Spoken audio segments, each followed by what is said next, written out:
میں نے YouTube channel نہیں اسٹارٹ کرنا تھا، میں نے کبھی نہیں سوچا تھا، لیکن میں نے ایک دفعہ سوچا تھا کہ میں کوئی بک لکھوں گی۔ تو اس کے لیے میں نے کچھ چیزیں لکھ کے رکھی ہوئی تھیں، کچھ ویسے ہی میں لکھتی رہتی تھی جو بھی میرے آتا تھا کچھ پیجز۔ تو پھر یہ کچھ لوگوں نے فیملی میں چینلز بنائے اس طرح، تو میں نے کہا چلو بک میری کب پبلش ہوگی، میں چلو اس میں ہی یوٹیوب پہ ہی کچھ ڈال دیتی ہوں کسی چینل پہ جو فیملی میں اور لوگ بھی چینلز بنا رہے تھے، تو میں نے ایسی لیکن جب میں نے چیزیں ڈالنے شروع کی، پھر آہستہ آہستہ میں تھاٹ پیٹرن، تھاٹ پروسیس جو بھی میں لکھتی جاتی تھی، جو بھی میں لکھتی تھی وہ میں یوٹیوب پہ ڈال دیتی تھی۔ لیکن مجھے ذرا کوئی سکلز نہیں آتی تھی یوٹیوب کے لیے، اس کے لیے میں نے اپنے بچوں سے سکلز لرن کی، کیسے یہ چیز یوز کرنی ہے، کیسے یہ چیز یوز کرنی ہے، ہر چیز مطلب ڈیجیٹل جو ساری چیزیں اس کے ریلیٹڈ وہ میں سیکھتی گئی۔ تو اور لیکن اب مجھے اتنا عجیب لگتا ہے کیونکہ یوٹیوب جو ہے نا، اگر آپ یوٹیوب پہ کام کر رہے ہیں تو ایک پریشر بلڈ اس طرح سے ہوتا ہے کہ آپ نے جو ویڈیو نا وہ لازمی ڈالنی ہے، تو سم ٹائمز کانٹینٹ نہیں بھی ہوتا، تو لیکن پریشر از دیئر، تو پھر آپ لوگ کیا کرتے ہیں، لوگ کسی اور کی ویڈیوز اٹھا کے ڈال دیتے ہیں، لیکن وہ بہت رسکی ہے کیونکہ اس پہ کاپی رائٹ اسٹرائک آ جاتی ہے اگر آپ کسی اور کا کانٹینٹ ڈالیں گے، اور 3 کاپی رائٹ اسٹرائکس پہ آپ کا چینل اڑ سکتا ہے۔ تو آپ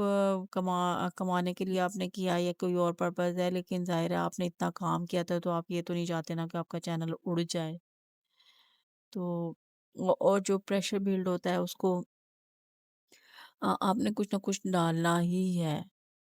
تو سم ٹائمز تو لوگ اتنا ولگیرٹی کی طرف نکل جاتے ہیں، پتہ نہیں کہاں کہاں نکل جاتے ہیں کہ صرف وہ چاہتے ہیں کہ ان کی جو شارٹ ہے وہ وائرل ہو جائے۔ اور میں بھی پہلے تو صرف میں یہ ہوتا تھا کہ نعتیں لگاتی تھی یا حمد یا کچھ اس طرح اسلامی ساری چیزیں لگاتی تھی، لیکن جیسے جیسے میرا چینل گرو ہو رہا تھا تو میں نے اور چھوٹے چھوٹا میوزک یا کچھ اس طرح کوئی اچھا سانگ میں مجھے لگتا ہے تو وہ میں پلے بیک لگا دیتی ہوں۔ لیکن اب میں سوچ رہی ہوں کہ میں یہ جو کام کر رہی ہوں کہیں اس کا مجھے گناہ تو نہیں ہوگا کہ اتنے لوگ ظاہر ہے میری شارٹ دیکھ رہے ہیں لاکھوں میں آل اوور دی ورلڈ، تو وہ جو بھی اگر میں سانگ لگایا ہر کوئی وہ سانگ سن رہا ہے تو اس کا مجھے گناہ تو نہیں ہوگا؟ ظاہر ہے مرنا بھی سب نے ہے، یہ چینل تو مرنا انسان جب مر جائے گا تو وہ چینل پہ جو کچھ کیا ہوگا اس کا بھی اس کو گناہ یا ثواب جا رہا ہوگا۔ تو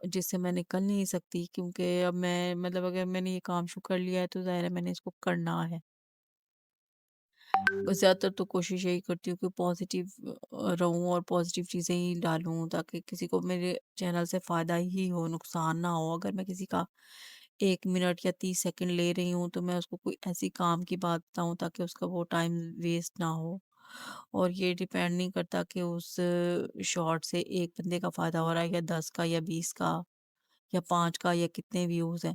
اگر پوری دنیا میں سے صرف ایک ہی انسان کو اس شارٹ سے فائدہ ہو جاتا ہے تو میرا پرپز پورا ہو گیا۔